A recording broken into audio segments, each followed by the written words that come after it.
Buen día, estimados colegas. Continuando con el curso sobre recursos administrativos, según la ley 20.303, 20.333, 20.333, el nuevo Código de lo Contencioso Administrativo, ya hemos visto todo lo que hace relación a los recursos administrativos propiamente dichos. Desde el momento de la aplicación del código, todo lo que significa los recursos, cuáles recursos corresponden, en qué momento, etcétera, etcétera, etcétera.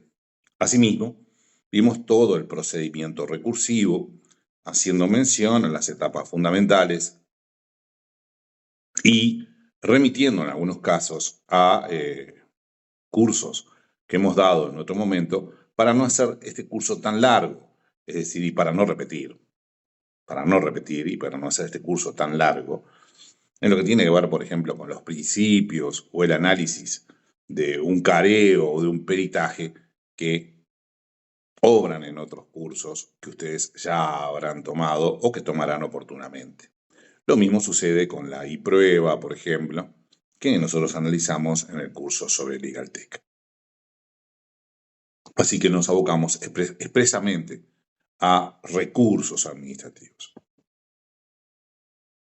Hoy es el día de observar la jurisprudencia más reciente y aplicable a el tema que nos convoca, es decir, a los recursos administrativos.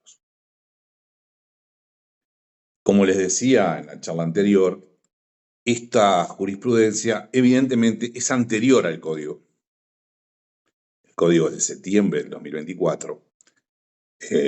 Comenzó su vigencia a fines de diciembre, ya entrando en la feria o en la feria. Entrando en la feria, ingresando en la feria. Y evidentemente no existen prácticamente sentencias dictadas sobre el mismo, sobre el código en sí mismo. Aunque muchas de las normas del código son una simple transcripción de lo que decían las leyes anteriores. De todas maneras, las sentencias que vamos a ver son aplicables hoy día por la temática que ustedes van a ver. Y asimismo, si existe alguna salvedad, yo la voy a hacer expresamente. El primer caso que vamos a ver refiere al principio de razonabilidad. El principio de razonabilidad es un principio fundamental en el derecho administrativo, en todo el derecho, pero en el derecho administrativo especialmente, por la discrecionalidad que pueden existir en algunas circunstancias o en algunas normas.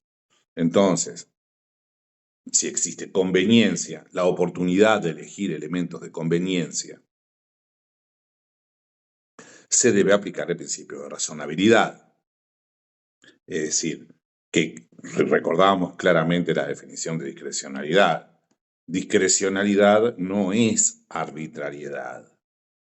Discrecionalidad es una libertad razonable, una libertad acotada por determinados elementos como son este principio de razonabilidad, los elementos que determinan la discrecionalidad, es decir, se puede resolver A, B, C, D, E, pero no J, ¿sí? Entonces, este principio de razonabilidad es muy importante. Y además, la sentencia hace mención a elementos claros de los recursos administrativos y también de la acción de nulidad. La sentencia es la 290 del 2021. 290-2021. Finalmente, para la corporación, la multa aplicada no luce irrazonable. Multa aplicada no luce irrazonable ni evidencia un actuar con desviación, abuso o exceso de poder. Cabe recordar la jurisprudencia constante de este tribunal. Si bien se reconoce que la facultad sancionatoria, caso típico de discrecionalidad, de la discrecionalidad sancionatoria, si bien se entiende, se reconoce que la facultad sancionatoria de la Administración es discrecional, también se admite que el tribunal está facultado a examina la discrecionalidad. Esto es lo que me interesa que usted recuerde. Se puede examinar la discrecionalidad y, por tanto, controlar la entidad, el quantum de la sanción, cuando ella se exhibe ilegal. Por ejemplo, porque la sanción está tasada. En algunos casos la sanción está tasada. Esto significa, si usted no saluda a su jerarca, le corresponde una observación o un día de sanción, por decir un ejemplo. Si no lo saluda, bueno, no es falta, pero en un ejemplo claro, está tasada de 1 a 10 días. Entonces, cuando esa sanción aparece desproporcionada o irrazonable, corresponde su control. Y por allí queda este tema.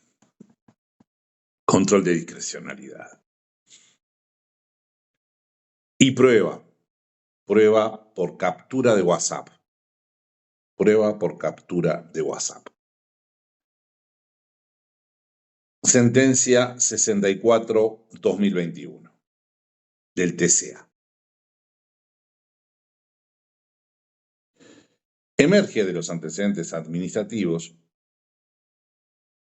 que agregados al proceso, que el accionante era docente de la materia en el liceo tanto y en el departamento tanto. El procedimiento disciplinario se originó en los mensajes enviados por este docente a los celulares de 2 alumnos. Envió mensajes, WhatsApp, a 2 alumnos. Entiende el tribunal que existen elementos de prueba más que suficientes que demuestran la falta imputada a este docente y su responsabilidad en virtud de la fuerza convictiva de la prueba de cargo producida en el curso del sumario administrativo. Obsérvese que las significativas declaraciones testimoniales recabadas en el sumario son contestes en ratificar la existencia de una serie de transgresiones gravísimas a la debida conducta que debe observar un docente en el ejercicio de su función. Tampoco pueden desconocerse los testimonios que efectuaron los padres de los alumnos avalando la denuncia de estos, y tampoco pueden desconocerse las capturas de pantalla de los celulares, de los involucrados que dan cuenta de las conversaciones mantenidas. Ustedes saben que cuando yo estoy analizando jurisprudencia, hago un extractado, no leo toda la sentencia, que son 10, 15 carillas. Este caso evidentemente refiere a un acoso sexual por parte de un docente a 2 alumnos. Es muy claro que era un acoso, que no correspondía esos mensajes. Y el tribunal hace lugar a la prueba de captura de pantalla de WhatsApp, como podría haberlo hecho de otros servicios de mensajería instantánea, como Telegram, Signal, Line u otros similares, Messenger y otros similares. Es importante tenerlo presente. En la charla anterior decíamos que en el caso de la prueba hay determinadas formalidades para presentar el tema. No es una captura de celular así, porque sí, capturo y la mando. O sea, tiene que tener determinada formalidad esa agregación. Asimismo, debe estar probado que por otros elementos de juicio que el que envía el mensaje o los mensajes es la persona correspondiente, porque se podría alegar que fue otra persona que tomó el celular, etcétera, o que fue hackeado, etcétera, etcétera, etcétera. Es decir, lleva además toda una serie de elementos que escapan a la sentencia en este momento que acabo de decir. Hay que peritar tal vez el celular, etcétera, etcétera, etcétera, por pericia forense, ¿sí? Pero se hace lugar a la prueba y se hace lugar a la captura de pantalla con las formalidades del caso. La sentencia 1016 del TCA nos habló del principio de igualdad. Otro principio fundamental en el derecho administrativo que ustedes en materia de recursos deben tener siempre presente, en todo el derecho administrativo, pero en materia de recursos lo deben tener bien presente. El TCA dice, como bien puntualiza la jurisprudencia constante de la Suprema Corte, el principio de igualdad no impide que se legisle para clases o grupos de personas, clases o grupos de personas, siempre que esto se constituya en una forma justa y razonable. El principio de igualdad está recogido por el artículo 8 de la Constitución y su derivado es el principio de cargas públicas y sigue. Hay diversos. El principio de igualdad se abre luego. Igualdad al acceso al trabajo público, etcétera, etcétera, etcétera. Lo que me importa aquí es tener presente la aplicación del principio de igualdad. La aplicación del principio de igualdad, en este caso, frente a las cargas públicas, los impuestos, por ejemplo, a la contribución por mejoras, en fin, etcétera. Y cuando habla claramente de que se puede legislar por clases o grupos. Es decir, por ejemplo, existe legislación especial para los niños. Es una clase. Para las personas con capacidad diferente. Es una clase, una categoría. ¿Sí? Que no habla de una persona en particular. Allí estamos hablando de normas generales y abstractas. Es general porque refiere a una categoría y no a una persona. Refiere a los niños, no a Juan López, el niño que vive en La Valleja y que tiene 10 años. Es general y es abstracta porque refiere justamente a situaciones no concretas, no a la situación de este niño de La Valleja. La sentencia 666/2024, 666/2024, nos habla de el agotamiento de la vía administrativa, nada menos. Tema directo a recursos administrativos. 666/24. Queda meridianamente claro, porque así lo asume la propia parte accionante, que el acto atacado es la resolución tal. Siendo así, pues, no le asiste razón en cuanto a que tal resolución no fue dada a conocer. Es decir, hay una resolución, es la 1144/22. El actor dice que no fue dada a conocer. Sin embargo, surge de autos que la misma fue publicada en el diario oficial entre los días 27 a 31 de enero. Fue publicada entre los días 27 a 31 de enero de 2023. Así, la interposición de recursos deviene extemporánea, con el consiguiente no agotamiento de la vía administrativa, conforme a lo que dictaba la Ley 15.869, que fue recogida por el Código de lo Contencioso Administrativo en lo que tiene que ver con el agotamiento. Son los mismos plazos, señores, 150, 200, 250 días. El agotamiento es igual. Cambió el tema, como veíamos ayer, veíamos en la clase anterior,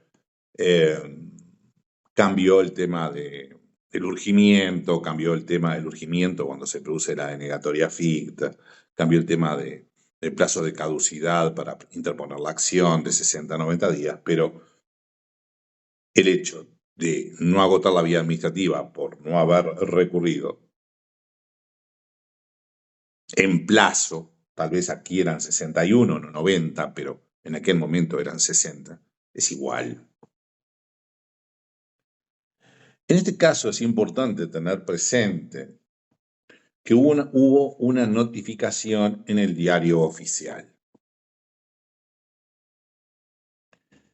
Y que está dando hace referencia a una resolución.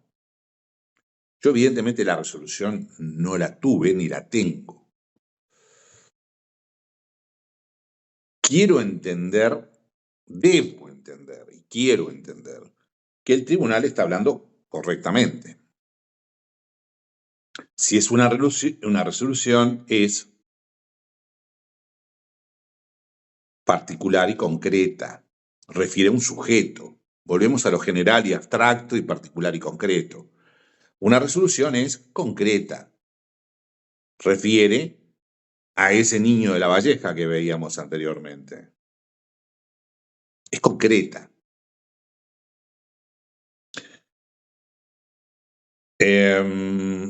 Siendo concreta, particular y concreta, corresponde la notificación personal de principio. Y acá está hablando de una notificación por diario oficial. Recuerden eso, si es particular y concreta, refiere a un sujeto determinado, la notificación personal corresponde, según lo veíamos ayer, en la oficina, pero directamente, no por el diario oficial. Podría corresponder la notificación en el diario oficial si se desconociera el domicilio, cosa bastante extraña, porque hay recursos administrativos interpuestos y basta notificar en el domicilio.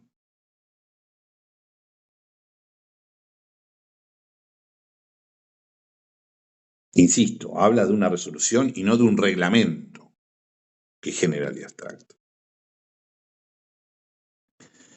Esto es muy importante tenerlo presente y nos obliga en muchas oportunidades a observar cómo notifica la administración. Porque pueden surgir sorpresas. En el régimen anterior era bastante común notificar algunas resoluciones o inclusive algún otro tipo de resolución, de acto que no fuera reglamento propiamente dicho, un reglamento concreto, en fin, etcétera, de los que habla el 120 del decreto 500, en el diario oficial. Y en el apartado disposiciones varias u otras disposiciones. Téngase presente a los efectos de que no pase esto, de que no le pase esto, que no pueda agotar correctamente la vía administrativa.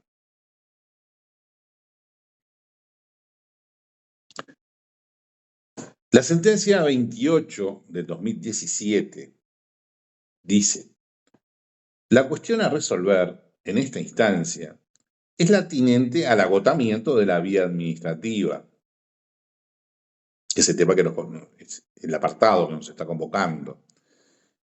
Y eso resulta centrado en decidir sobre la validez y eficacia de la notificación. Siempre el tema de la notificación es un tema muy importante, eso lo veíamos con detalle. Inclusive nos preguntábamos si el 93 del decreto 500 estaba vigente.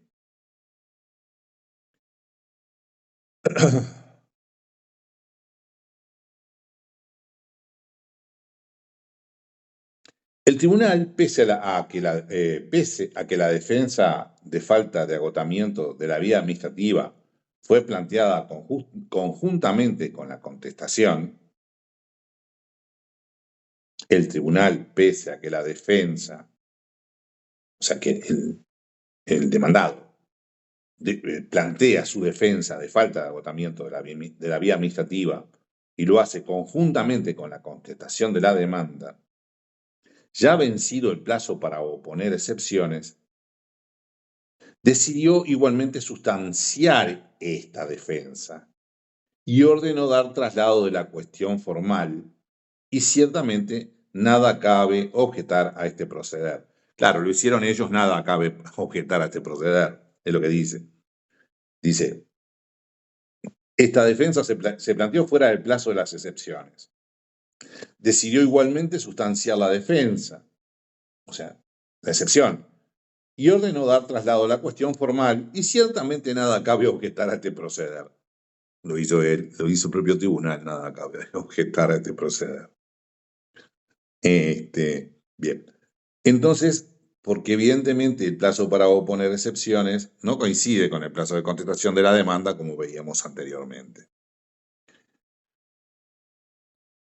Como lo ha señalado reiteradamente el colegiado, o sea, el tribunal, resulta un valor entendido que este tipo de cuestiones,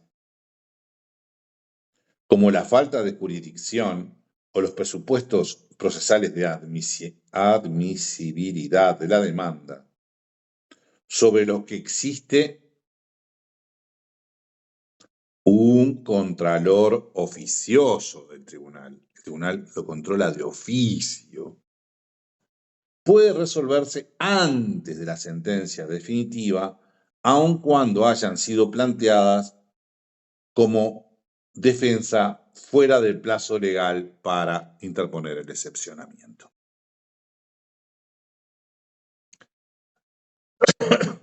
Así que en este caso usted puede estar pleiteando, litigando durante todo el proceso y el tribunal sobre el final del proceso le dice que no tiene jurisdicción. Es lo que está diciendo. Es correcto. Bien. Lo dejo a su criterio.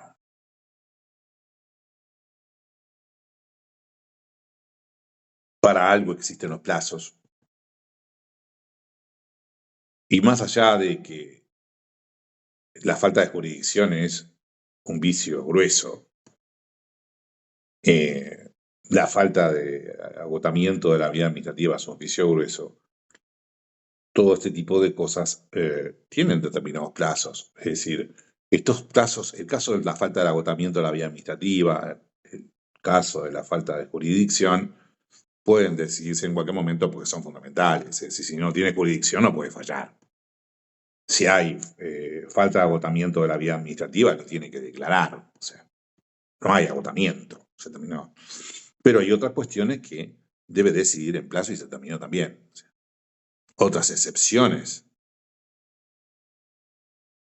que las debe decidir en el momento oportuno, desde mi modesto punto de vista. Otro principio fundamental es el principio de informalismo en favor del administrado. Este principio, como lo digo siempre en mis cursos, es un principio que con el principio de motivación es continuamente usado por los abogados particulares que litigan contra la administración.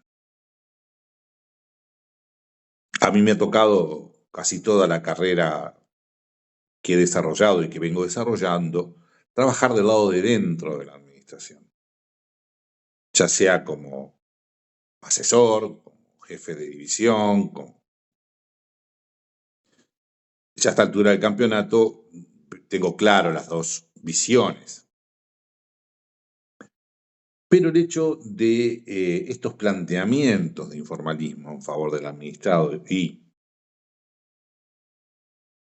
la falta de motivación, estos planteamientos, aplíquese el principio de informalismo del administrado a favor del administrado, aplíquese el principio de falta de motivación, deben ser debidamente fundados. Y en muchos, también otro, falta de competencia. El órgano que dictó el acto tiene falta de competencia y no se dice nada, o se dice muy poco, o se funda muy poco. Deben ser debidamente fundados y no dichos al pasar, como para ver si pasa, justamente. Porque cuando yo me encuentro con que me dicen con que se me aplique el principio de informalismo en favor del administrado, cuando me encontraba resolviendo continuamente expedientes en el área que fuere, y me decían, corresponde la aplicación del principio de informalismo en el administrado. Y ese informalismo era una grosería. Ya el expediente estaba prácticamente decretado.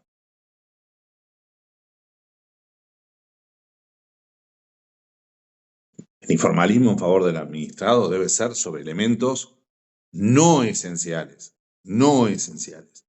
Lo dice claramente el decreto 500. No esenciales y que a su vez puedan ser subsanables posteriormente. O sea, no es cualquier vicio de formalidad. Artículo 9. En el procedimiento administrativo se aplicarán el principio de informalismo en favor del administrado, se aplicará este principio, siempre que se trate de la inobservancia de exigencias formales no esenciales y que puedan ser cumplidas posteriormente. No esenciales y que puedan ser cumplidas posteriormente. Si usted no interpone un recurso administrativo, el acto, por ejemplo, es dictado por el gerente general de una empresa estatal, está sujeto a jerarquía.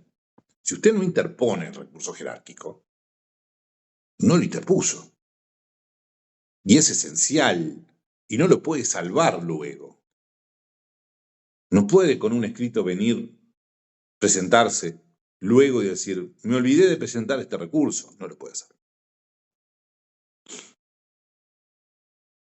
Cosa diferente que veíamos ayer es la falta de firma. Por ejemplo, la falta de firma corresponde dar una vista para que usted firme. Se puede haber olvidado. Es medio difícil, pero bueno, está. Además, llegado el caso, un escrito sin firma es un no escrito.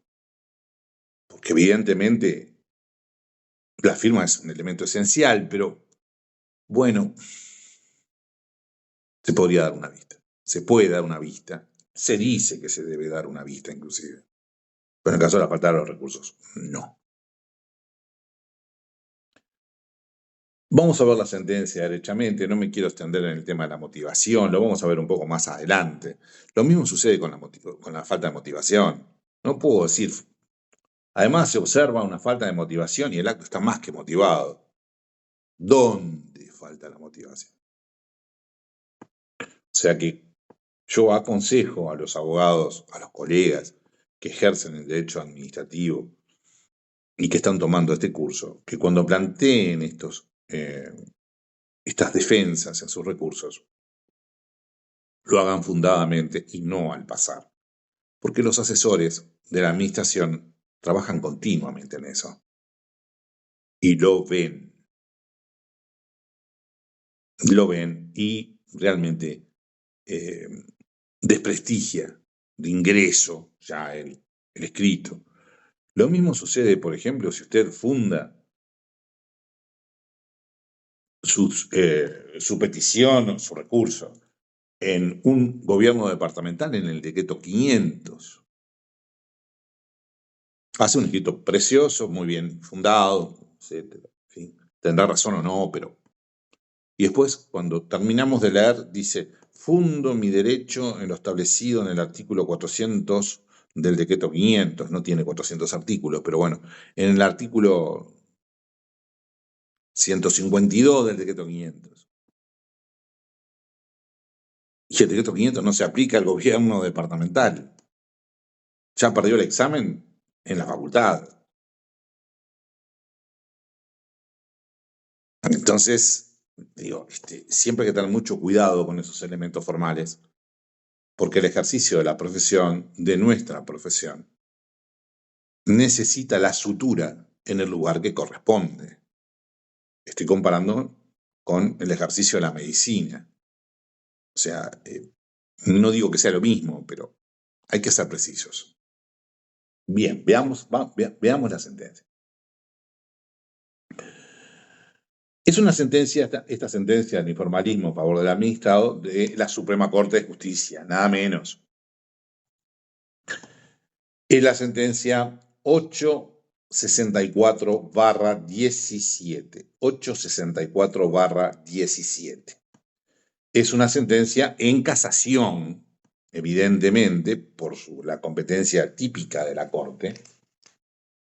Y dice, la resolución de ANCAP, o sea, de el ente que industrializa petróleo, realiza los combustibles, etc. Esta resolución de ANCAP, por la que declaró resueltos los dos contratos, o sea, rescindió los contratos, para el otorgamiento de áreas para la explotación de determinada sustancia, no resulta ajustada a derecho. Dice, no resulta ajustada a derecho. No se tuvo en cuenta que la actora, o sea, que la persona que presenta la acción, que es la contraria de ANCAP, no se tuvo en cuenta que la actora presentó certificado notarial relativa a la titularidad de los padrones, lo que demuestra que la resolución de ANCAP es abusiva. ¿Y acá me importa? Esto es lo que me importa, lo que sigue. La resolución de ANCAP es abusiva. Se basa en un exceso ritual. Se basa en un exceso ritual. Manifiesto desconocedor del principio de informalismo en favor del administrado.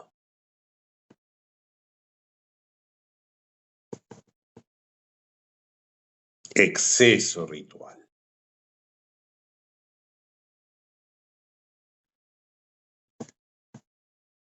Sentencia sobre delegación de atribuciones. Es una sentencia que tiene algunos años, pero está completamente vigente. Es la sentencia 67/2007. 67/2007. Se demanda la resolución dictada por el Ministerio de Economía en uso de atribuciones delegadas, que es nuestro tema. Se demanda la resolución del Ministerio de Economía en uso de atribuciones delegadas por la que se dispuso, etc. El tribunal entiende que en el caso se ha verificado la caducidad. Se ha verificado la caducidad, o sea que interpuso la acción fuera de plazo. Se ha verificado la caducidad del derecho de la parte actora para incoar la acción que se está decidiendo. El actor interpuso los recursos de revocación y jerárquico. Interpuso los recursos de revocación y jerárquico, cuando en realidad solo correspondía al recurso de revocación.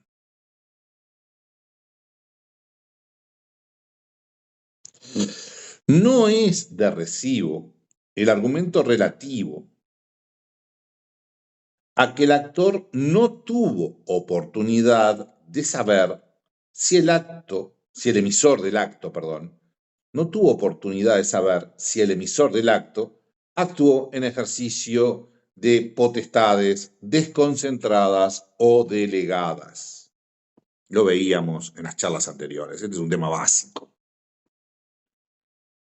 ¿Actuó en potestades desconcentradas propias o en potestades delegadas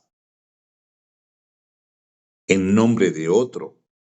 Desconcentradas propias, delegadas en nombre de otro. ¿Actuó ahí? ¿Cómo fue su actuación en este caso? No es de argumento, no es un argumento válido, perdón, que el actor no supiera si se actuó en competencia desconcentrada o delegada. Ello porque de la simple lectura de los recursos se desprende de la simple lectura de los recursos, se desprende claramente que el accionante sabía que la resolución había sido dictada en ejercicio de atribuciones delegadas. Yo debo gozar una sonrisa. Digo, se argumenta que no sabe, pero de los mismos recursos que interpuso se desprende que sabe.